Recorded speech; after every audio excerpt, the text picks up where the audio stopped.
Ismeros as erzes amikora gondosan elvetet magokból kibúzsó kispalanták napról naprasak nyúlnak, ez nyúlnak az ablakban, mint a spárga, a sáruk vékony, a leveleik erotlenek, ez legszívesebben elfeküdnének. Sokan ilyenkor azonnal drága növényi nevelőlampák után kutatnak az interneten, azt gondolva, hogy más megoldás nincs.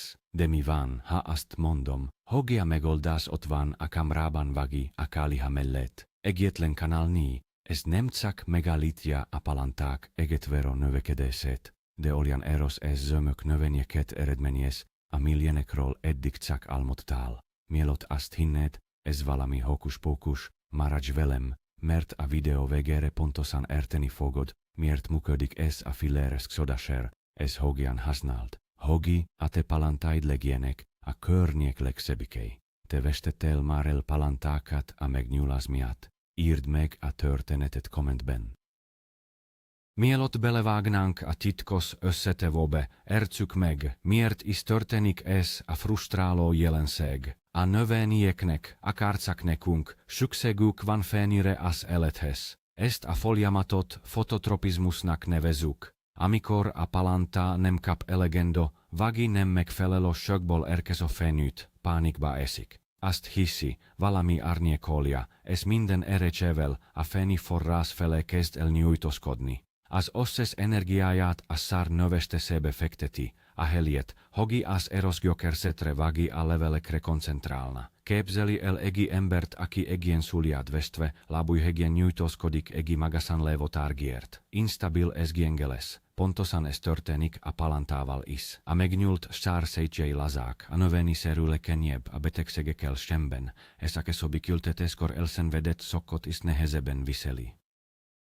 A drága lámpák ezt a problémát oldják meg, de mi most egi olyan biológiai stop jelet fogunk mutatni a növénynek, ami átprogramozza a növekedési stratégiáját. Akkor leplezzük le a titkot. A sodasér, amiről beszélünk, nem más, mint a tiszta, átcitált fahamu.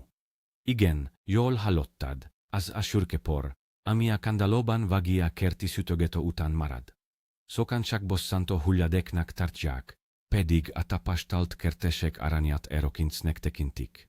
A fahamu egi természetes koncentrátum, tele olyan ásványi anyagokkal, amelyek elengedhetetlenek a növények egészséges fejlődéséhez. A legfontosabb összetevői ebben a korai fázisban a kálium és a foszfor, de tartalmaz kalciumot, magnéziumot és számos egyéb mikroelemet is. Fontos, hogy kizárólag kezeletlen, festék és lakmentes kemeni fahamuját használjuk. A szén, a briket vagi a festett fahamuja mérgező anyagokat tartalmazhat, ami tönkreteheti a palantáinkat. Tehát a szabály egészszerű, csak tiszta fahamuja jöhet szóba. Ez a természet ajándéka, ami segít nekünk kijátszani a fényhiány okozta problémákat. Most pedig romboljuk le egi népszerű tévhitet. Sokan azt hiszik, hogy a palanta neveléshez elengedhetetlen a speciális, teljes spektrumú növényi nevelőlámpa. Tény, hogy ezek a lámpák hatékonyak, de egyáltalán nem kötelezőek, ez főleg nem az egyetlen út a sikerhez. Gondoljunk csak bele. A nagyszüleink hogyan neveltek eros palantákat évtizedekkel ezelőtt, amikor meg hírhamva, sem volt ilyen technológiáknak. A tudásukat és a természetben rejlő lehetőségeket használták. A fahamukura pontosan egi ilyen ósi tudáson alapuló módszer. A helyett, hogy mesterségesen pótolnánk a fényit, mi inkább a növényi belső folyamatait befolyásoljuk. Olyan tápanyagokat adunk neki, amelyek a szár megnyúlása helyett a gyökerzet és a szétstruktúra megerősítésére ösztönzik. Tehát nem a körülményeket változtatjuk meg drága eszközökkel, hanem a növényit tesszük ellenállóbbá és alkalmazkodóbbá a meglévő körülményekhez. Ez az okos kertéskedés lényege. Kevesebb ráfordítással, a természetet megértve elérni jobb eredményeket. Nézzük meg közelebbről, mi a fahamu első superképessége, a magas kaliumtartalom. A kalium a növényi világban olyan, mint az acél a vasbeton szerkezetben. Elengedhetetlen a szétfalak szilárdságához, amikor a palanta elegendő kaliumhoz jut, a szétjei vastagabbak, erősebbek és ellenállóbbak lesznek. Ez a gyakorlatban ast jelenti, hogi a saarnem lesnjurga es vekoni, hanem zömök es masszív. A kalium emelet szabályoza a növényi vízháztartását is, segítve a víz es a tápanyagok hatékonyabb szállítását a növényen belül. Ez javítja a növény általános egészségi állapotát es stressztúróképességét, képzeli elket epületet, az egyik vekoni gyenge téglákból épül, a másik pedig vastag, erosvasbetonból. Melik fogja jobban bírni a vihart, a palantáink esetében a vihar a fenihiáni, a betegségek vagi a kiültetési szok. A kaliummal feltöltött palanta a vasbeton épület, ameli stabilan áll, és készen áll a kihívásokra. A fahamu másik superhose a foszfor, míg a kálium a növény, contva zárt felelos, addig a foszfor a motorja, ez az agi központja. A foszfor kulcsfontosságú az energiaátviteli folyamatokban, mint például a fotoszintézisben. De ami a palanták esetében a legfontosabb, az a gyógyszerfejlődésben betöltött szerepe. A foszfor erőteljesen serkenti a gyógyszerzet növekedését. Ez miért olyan fontos ez? Mert egi eros, szúrú gyógyszerzet jelenti a stabil alapot. Egi növény, amelinek fejletlen a gyógyszerzete, de nagi a lombia olyan, mint egi hatalmas vitorlajúcónak egi a protoke súlyjal, az elsosello felborítja, a fahamukúra hatására a palanta az energiáját, a föld alatti resek fejlesztésére fordítja. Létrehoz egészúrú hajszálgyógyszer hálózatot, amely képes hatékonyan felvenni a vizet és a tápanyagokat. Amikor a kiültetés ideje eljön, egi ilyen palanta sokkal gyorsabban fog alkalmazkodni az új környezethez, ez hamarabb indul növekedésnek. Fontos beszélnünk arról is, hogy mit kell kerülnünk a palanta nevelés korai szakaszában, ez a túlzott nitrogén, a legtöbb általános mutragja magas nitrogén tartalmú, mivel ez felelos a zöld tömeg, azaz a levelek és a szár gyors növekedéséért, ez nagyszerűen hangzik, de a palanták esetében ez egi csapda. A túlzott nitrogén pontosan azt a hatást éri el, amit el akarunk kerülni, gyors de gyenge, laza szerkezetű növekedést. A növényi látványosan nagyírano, de a sövetei vízzel telítettek és puhák lesznek, a sára pedig megnyúlik. Ez a növényi sokkal fogékonyabb lesz a gombás betegségekre, például a palantadolesre. A fahamu pont az ellenkezőjét teszi. Minimális nitrogént tartalmaz, viszont káliumban és foszforban gazdag. Ezzel a tápanyag arányal arra kényszerítjük a növényit, hogi a minőségi, strukturális fejlődésre koncentráljon a mennyiségi, látványos növekedés helyett. Ez a stratégia hosszú távon sokkal kifizetőbb, hiszen egy eros alapra később sokkal nagyobb és egészségesebb termést tudunk építeni. Most pedig térjünk a gyakorlatra. Hogyan készítsük el a varázslatos oldatot? A recept hihetetlenül egészszerű, de a pontosság kulcsfontosságú. Vegyünk egy liter langyos, állott vizet. A kloros csapvíz nem a legjobb, ezért érdemes a vizet legalább egy napig elnyhagni, hogy a klór elpárologjon belőle. Ehhez a liter vízhez adjunk egyetlen csapot evokanálni, finomra átcitált fahamut. Miért fontos a citálás? Mert így eltávolítjuk a nagyobb, el nem eget fadarabokat és szennyeződéseket, és egy sokkal finomabb, könnyebben oldódó port kapunk. Miután a hamut a vízhez adtuk, alaposan keverjük el, majd hagyjuk alni legalább 24 órán keresztül. Ez idő alatt az értékes ásványi anyagok kioldódnak a vízbe. Időnként érdemes újra megkeverni. 24 óra elteltével egy enyhén zavaros, sürkés foliadékot kapunk. Ez a mi házi készítésű, szupererot adó palantatápunk készen a bevetésre. Ne használjuk fel a leülepedett zakot, csak a tiszta felszórást. Ahogy korábban említettem, nem minden hamu egi forma, a siker érdekében elengedhetetlen, hogy a megfelelő alapanyagot használjuk. A legideálisabb a kemény fák, például tölgy, bükk, akácvagi gyümölcsfák hamuja.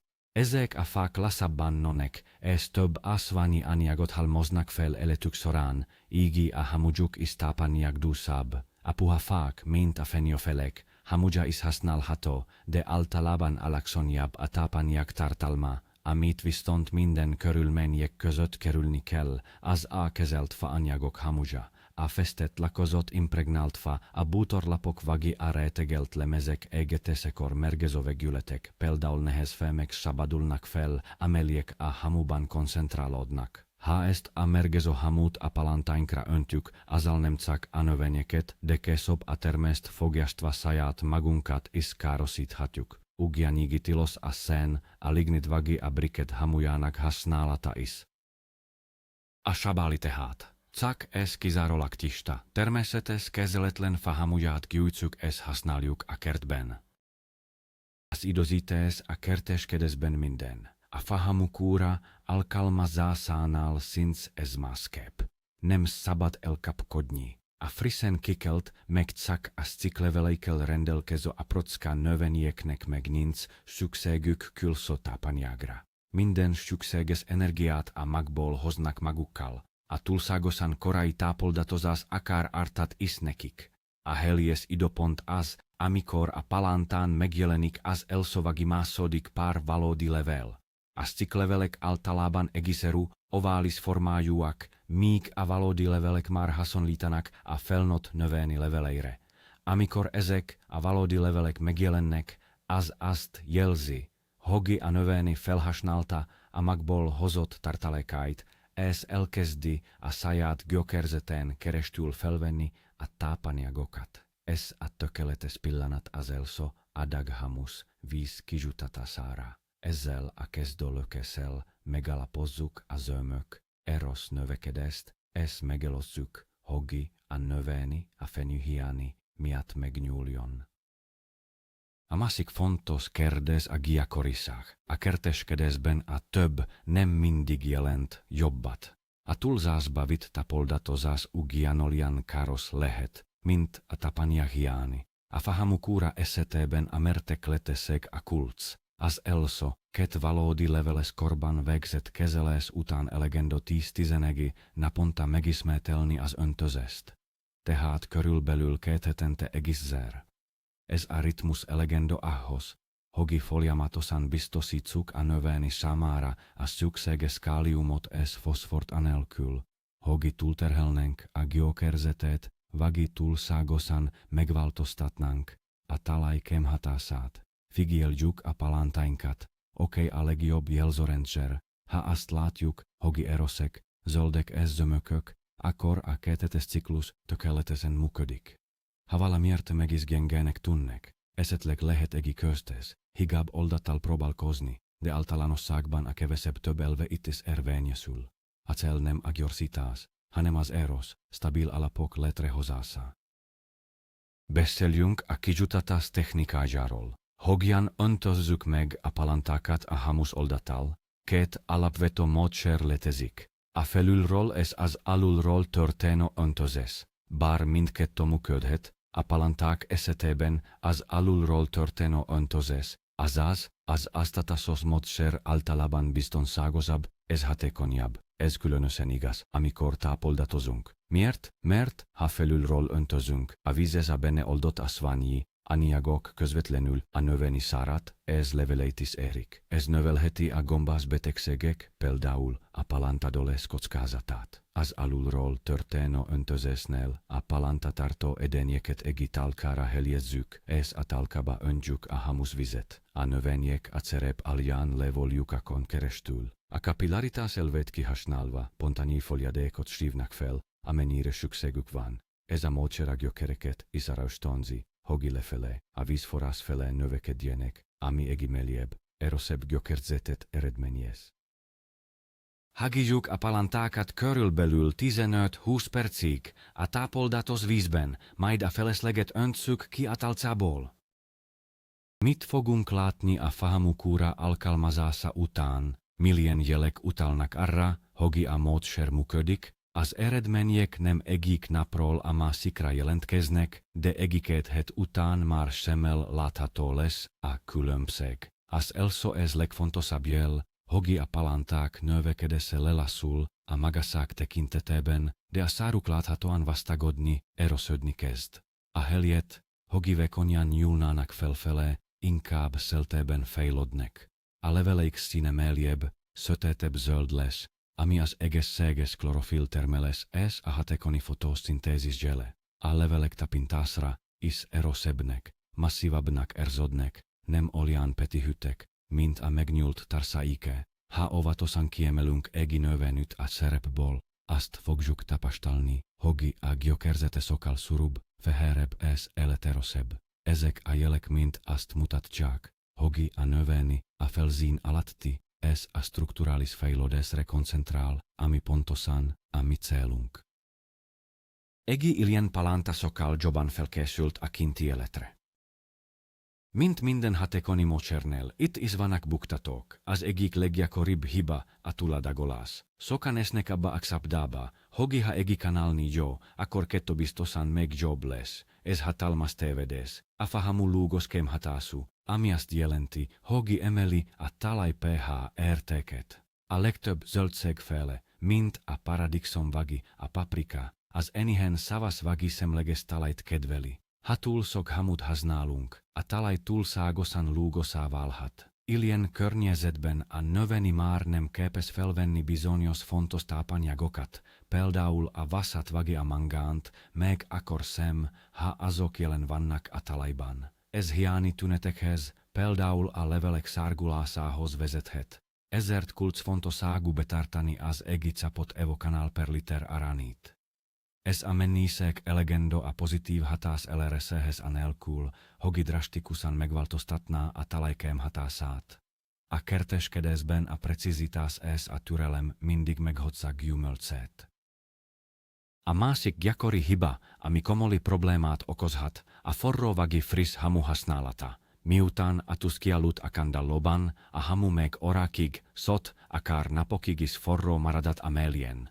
Ha ezt a forró hamut közvetlenül a növényekre sortjuk vagi a tápoldatba keverjük, azzal szó szerint megfodzuk, leforrázzuk a palánták érzékeny gyökereit. Ez a növény azonnali pusztulásához vezet. Mindig győződjünk meg róla, hogy a hamu teljesen kihult. A legjobb, ha a hamut egy femvödörben gyújtjuk, és legalább egy-két napig hagyjuk hulni és pihenni, mielőtt felhasználnánk. Ezen kívül a friss hamu kémiailag is agresszívabb lehet, az esóvagi a nedvesség hatására a benne lévő káliumkarbonát káliumhidroxiddá, azaz marokáliuma alakul, ami szintén károsíthatja a szenge növényi szöveteket. Az a hamu a legbiztonságosabb, ami már legalább néhány hete áll egy száraz, fedett helyen, tehát legyünk türelmesek, és csak hideg, pihentetett hamuval dolgozzunk. Felmerülhet a kérdés, ez a módszer minden palántánál egyformán jól működik? A válasz az, hogy bár a legtöbb növény számára előnyös, vannak fajok, amelyek különösen hálásak a fahamukuráért. A leglátványosabb eredményeket a klasszikus konyhakerti növényeknél, például a paradicsom, a paprika, a padliszán és a kápostafélek esetében érhetjük el. Ezek a növények hajlamosak a megnyúlásra és kifejezetten igénylik a káliumot és a foszfort az erosszár és a bőséges termés érdekében. A többfélek, mint az uborka vagy a kukini, szintén jól reagálnak rá. Vannak azonban kivételek. Azok a növények, amelyek kifejezetten a szaványú talajt kedvelik, mint például az Afonia vagy a Burgonia, óvatosabban kezelendők. Bár egy alkalommal, kis dózisban valószínűleg nem okoz problémát, a rendszeres használata a számukra kedvezőtlen, lúgos irányba tolhatja el a talaj pH-ját. Tehát mielőtt alkalmaznánk a módszert, mindig érdemes tájékozódni az adott növényfaj specifikus igényeiről. Általánosságban azonban a legtöbb zöldségpalánta imádni fogja ezt a természetes erősítószert. Hasonlítsuk össze ezt a házi módszert a boltban kapható, kereskedelmi forgalomban lévő palántatápokkal. A legszembetűnőbb különbség természetesen az ár. A fahamu gyakorlatilag ingyen van, feltéve, hogy van egy kandalónk, kalihang vagy akár csak egy kerti tuzrako helyünk. Ezzel szemben a speciális palántatápok meglehetősen drágák lehetnek, de a különbség nem csak a pénztárcánkban mutatkozik meg. A legtöbb szintetikus mutrágia gyorsan felszívódó, vízoldékony szokból áll. Ezek hirtelen, nagilökest adnak anövéninek, ami gyakran természetellenesen gyors növekedést eredményez. A fahamu ezzel szemben egilasan feltárodó organikus tápanyag forrás. A benelevo a svání anyagok fokozatosan válnak elérhetővé a növény számára, ami egisokkal kiegyensuljozottabb, harmonikusabb fejlődést tesz lehetővé. Ráadásul a fahamu használatával újra hasznosítunk egi természetes anyagot, csökkentve a háztartási hulladékot, és elkerüljük a szintetikus vegyszerek használatát. Ez a módszer tökéletesen illeszkedik a fenntartható és biokertészkedés filozófiájába. A fahamunak van egy másik, kevésbé ismert, de rendkívül hasznos tulajdonsága is.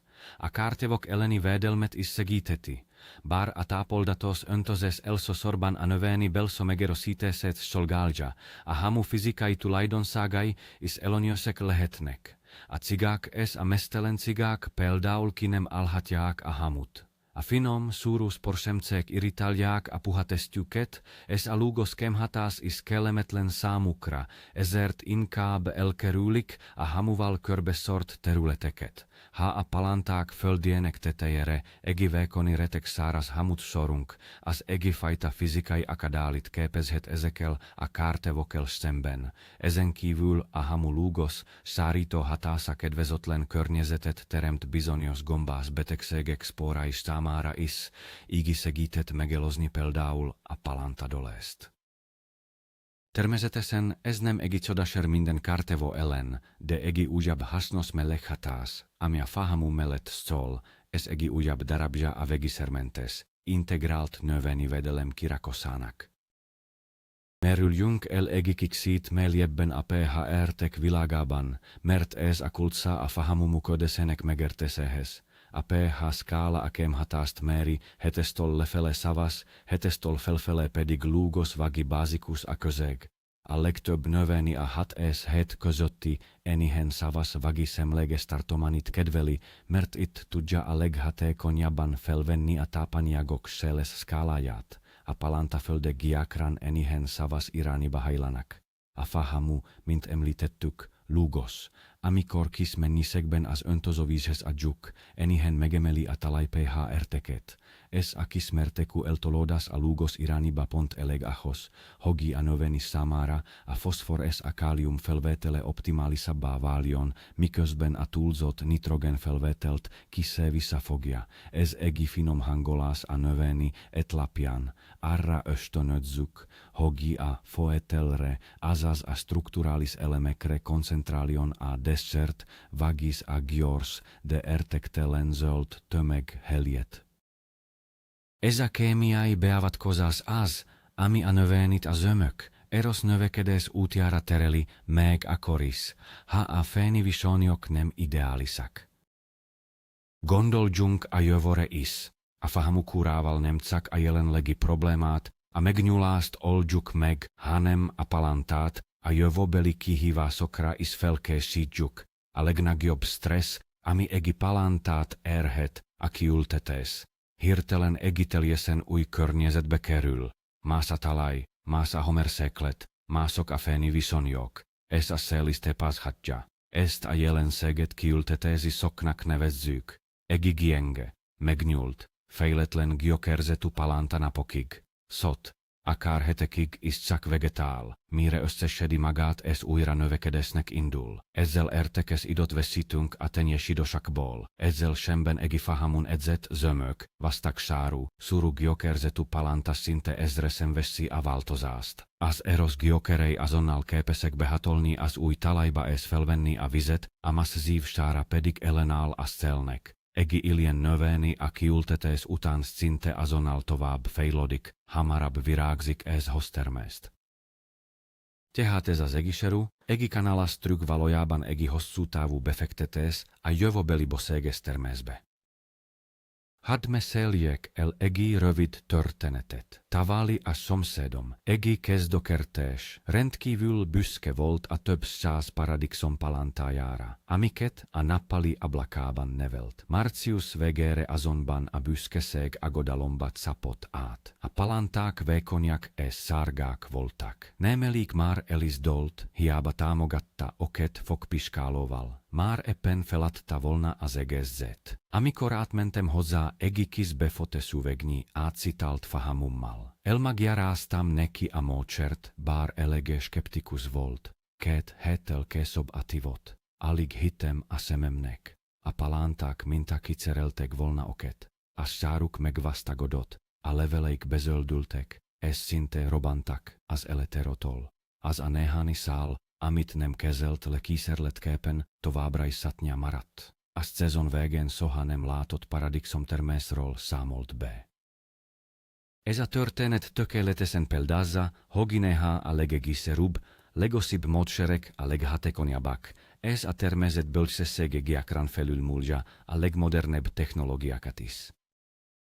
Foglaljuk össze tehát a siker legfontosabb szabályait, hogy itt a szomszédomhoz hasonló eredményeket érheszel. Az első és legfontosabb, a megfelelő alapanyag, kizárólag tiszta, kezeletlen kemény fateljesen kihult és átszitalt hamuzsat használt. Soha ne használj festett kezelt fa, szén vagi briket hamuzsat. A második a helyes időzítés. Az első kezelést akkor végezt el, amikor a palántákon már megjelent az első második pár valódi level, ne korábban. A harmadik a pontos adagolás. Tartsd be szigorúan az egi csapot evokánál per egi liter allott víz aranyüt. A több itt nem jobb, szót, káros lehet, a negyedik a helyes gyakoriság. 2 hetente egészséri kezelés boven elegendo, ez végül az ötödik, a helyes technika. Ha teheted alulról, azt a tászal juttasd ki a tápoldatot, hogy elkerült a gombászodást és szerkenzt a gyókernövekedést. Ha ezt az 5 egészszerű szabályt betartod, a siker garantált, és a palántáid erősek és egészségesek lesznek.